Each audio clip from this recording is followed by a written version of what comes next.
사람이 무엇이건대 주께서 저를 생각하시고 하나님보다 조금 못한 존재로 지으셨습니까? 나의 창조주 하나님을 찬양합니다. 감사드립니다. 아멘. 오늘은 창세기 1장 27절의 말씀을 묵상할 텐데요. 읽어보면 하나님이 자기 형상 곧 하나님의 형상대로 사람을 창조하시되 남자와 여자를 창조하시고, 이 한 절의 말씀을 묵상해 보려고 합니다.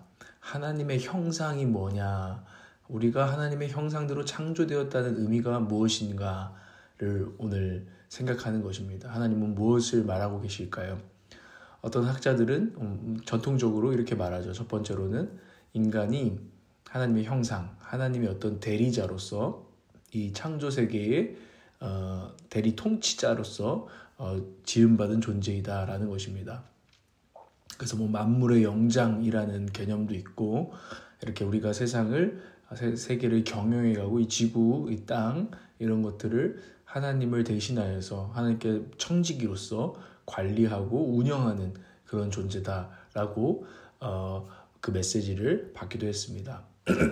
두 번째로는 우리가 하나님의 형상이라는 것은 하나님과 이제 교제를 할 수 있는, 하나님과 똑같은 대등한 존재는 아니지만 하나님의 형상으로서 하나님과 어떤 교제를 할 수 있도록 지음받았다. 하나님은 우리랑 관계하기를 원하신다라는 메시지도 우리는 발견해 왔습니다. 그래서 하나님은 그래서 예배할 수 있는 거고 하나님과 우리가 교제할 수 있다라고 말할 수 있는 거구나, 성경이 그것을 우리에게 말해주고 있는 거구나 하고 우리가 믿을 수 있는 것이죠. 근데 오늘 특별히 존 스토트 목사님의 묵상글을 보면 세 번째 의미, 이분이 강조하고 싶은 의미가 있는 것입니다. 인간은 동물과는 다르지만 하나님과는 비슷한 어떤 특성과 능력을 가진 존재라는 것입니다. 동물과는 다르고 하나님의 어떤 신적인 특성과 능력이 우리 가운데 부어져 있고 하나님께서 선물해 주셨다는 거죠. 우리를 그런 존재로. 그러면서 우리가 어떤 존재냐, 첫 번째로 생각하는 존재다. 이성이 있고 자의식이 있는, 내가 누군지, 난 어떤 사람인지, 그리고 생각하고 판단할 수 있는 그런 존재로 지으셨다는 것이죠. 그리고 윤리적인 존재, 양심이 있어요. 양심이 있어서 무엇이 옳은지에 대한 어떤 감각, 또 방향, 이런 것들이 있어서 그렇게 생각하고 그렇게 또 움직이기도 합니다. 그리고 창의적 존재입니다. 아름다운 것이 무엇인지 알아서 새로운 것들을 만들어내고, 깜짝 놀랄 만한 거, 반전, 또 아름다움, 이런 것들을, 색감, 이런 것들까지 다 만들어낼 수 있는 거죠. 미적 감각이 있습니다. 그래서 그 가운데서 어떤 즐거움들이 우리 가운데 있고 감동들이 있는 것이죠. 그리고 사회적인 존재로 우리를 지으셨습니다. 하나님이 우리를 혼자 살 수 있는 존재로 지으시지 않으신 것은 우리가 하나님처럼, 삼위일체 하나님처럼 서로 사랑할 수 있도록, 그 사랑 가운데 얼마나 풍성한 것들을 누립니까? 하나님과 이웃을 사랑하는 능력, 이 사회적인 존재로 우리를 지으셨다는 거죠. 그리고 그 다음으로는 영적 존재로 지으셨습니다. 하나님을 갈망하고요, 하나님으로 채움받고요, 하나님으로 만족하고 예배하는 능력을 우리에게 주셨다는 것입니다. 이렇게 정리할 수 있어요. 인간은 독특하게 사고하고 생각하고 선택하며 또 창조하고 사랑하고 예배하는 존재로 지음받았다. 우린 그런 존재다라는 것이죠. 이게 하나님의 형상인 인간이다. 그런데 하나님의 형상이 훼손됐습니다. 왜요? 죄 때문에. 이게 성경이 말하는 메시지입니다. 하나님의 형상이었던 너희가 많이 심하게 훼손되고 파괴되고 일그러지고 찌그러졌다. 아름다운 하나님의 형상이 추락해버렸다. 타락이라고 말하잖아요. 우린 여기에 대해서 생각해 봐야 됩니다. 그 핵심은 하나님의 형상이 훼손된 핵심의, 죄의 핵심은 이기심입니다. 자기 중심성에 물들어 버린 것이죠. 자기 중심, 내가 하나님보다 높아지고 내가 하나님이 중심이 아니라 내가 중심이 될 거야. 온 우주의 중심은 나야 라고 하는 죄성이 우리 가운데 물들자 그 결과 아까 앞에서 말했던 모든 능력이 심하게 훼손되는 거죠. 생각하는 존재인데요. 우리가 생각하면서 어떤 생각이 명료해지고 클리어해지고 진리를 알게 되는 게 아니라 생각이 꼬리에 꼬리를 물어서 생각에 갇혀버리고 이 이성이 오히려 우리를 괴롭게 하고 생각이 너무 많아서 잠 못 드는 밤들이 생기는 이런 타락, 윤리적인 존재, 내가 스스로 옳다고 생각하는 것들이 사실은 정말 그 감각을 많이 잃어버려서 정말 쓸데없는 걸 옳다고 하고 때로는 우리가 생각으로는 옳다고 하는 것이 있지만 그대로 살 수가 없는 존재. 그래서 자괴감에 빠져있는 우리의 윤리적인 어떤 딜레마. 창의적인 존재. 전혀 아름답지 않은 것들을 아름답게 보고 그게 멋있다 생각하고 우리 뭐 청소년 학생들 보면은 막 폭력적인 사람들 보면서 우와 멋있어 저게 남자지 이러면서 그걸 따라하고 있는 이상한 미적 감각. 이게 파괴된 우리의 모습입니다. 사회적인 존재, 사랑할 줄 몰라요. 사회성이 막 다 파괴되고 있어요. 요즘 그런 문제들이 너무나 많아서 와 진짜 사회생활 가능? 뭐 이런 친구들이 있잖아요. 자기도 얼마나 괴롭겠어요. 다른 사람도 괴롭고 이게 이 죄의 엄청난 파괴력입니다. 영적인 존재, 하나님을 찾지도 않고 찾으려고 하지도 않고 찾을 수도 없어요. 예배가 뭐야? 하나님 정말 살아계신 거야? 느껴지지가 않아.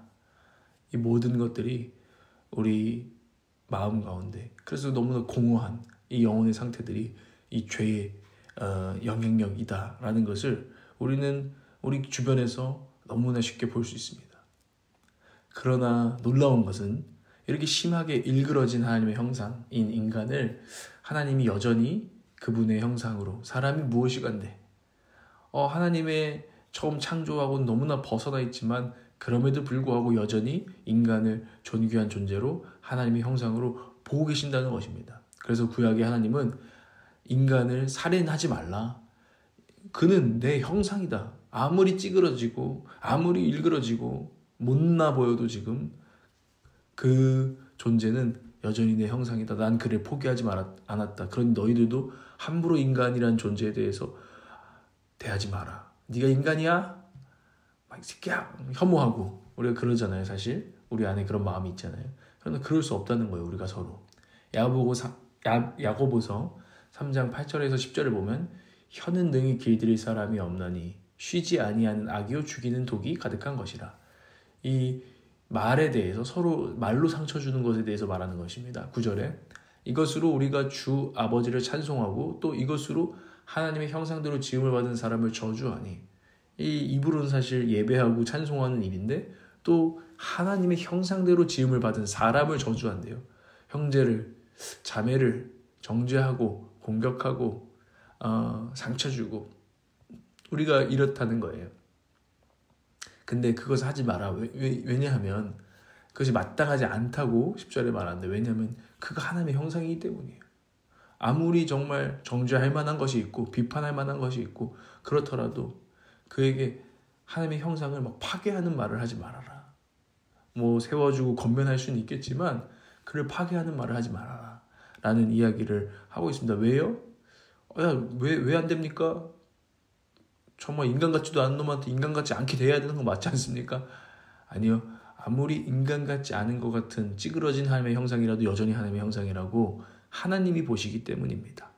그래서 인권, 존엄 이런 개념이 오직 성경을 근거해서 나오고 있는 것이죠. 인간은 하나님을 담은 존재이기 때문입니다. 인간에 대한 혐오감이 우리 가운데 있죠. 저도 가끔 목회를 하다 보면 제가 고백했잖아요. 야, 이 인간들 정말 이런 마음이 솔직한 마음에 듭니다. 나 자신에 대해서도 듭니다. 나란 인간 도대체 왜 이러는 거야?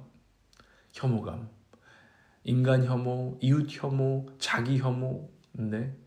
이런 것들이 우리를 듭니다. 왜 그럴까요? 우리가 여전히 하나님의 형상인데 찌그러져 있기 때문이에요.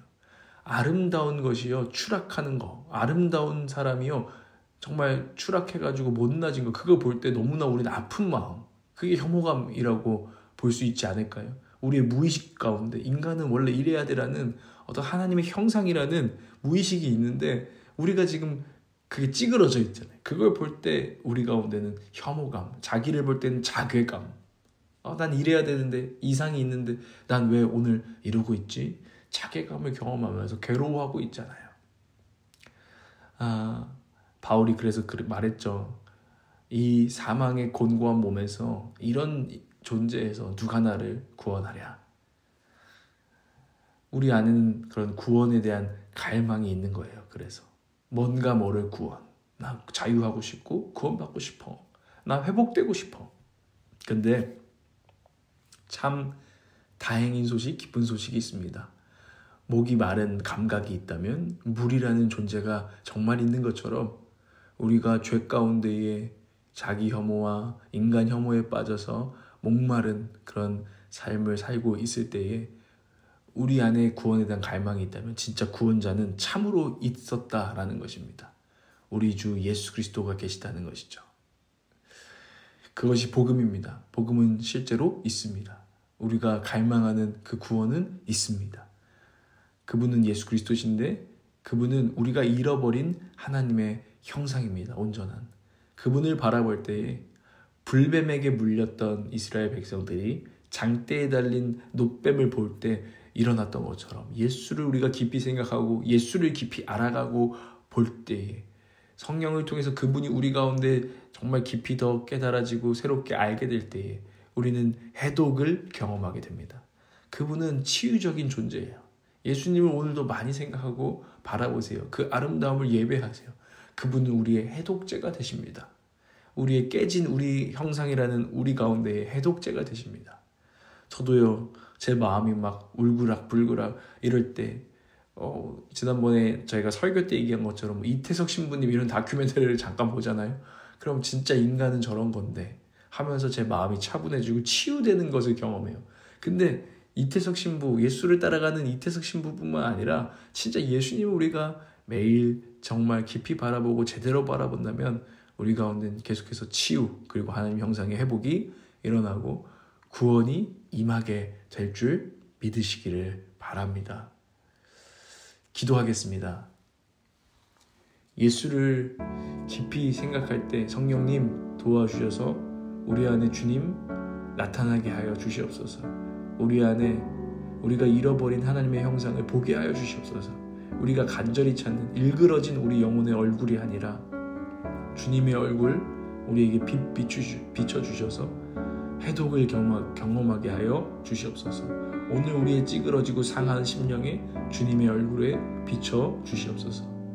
정말 자기중심성, 인간 혐오, 자기 혐오에 빠진 우리를 주님 불쌍히 여겨주시고 구원자 되신 주님 복음 안에서 주님과 교제할 수 있도록 우리를 인도하여 주셔서 구원하고 치유하고 회복하고 사용하여 주시옵소서. 예수님의 이름으로 기도합니다.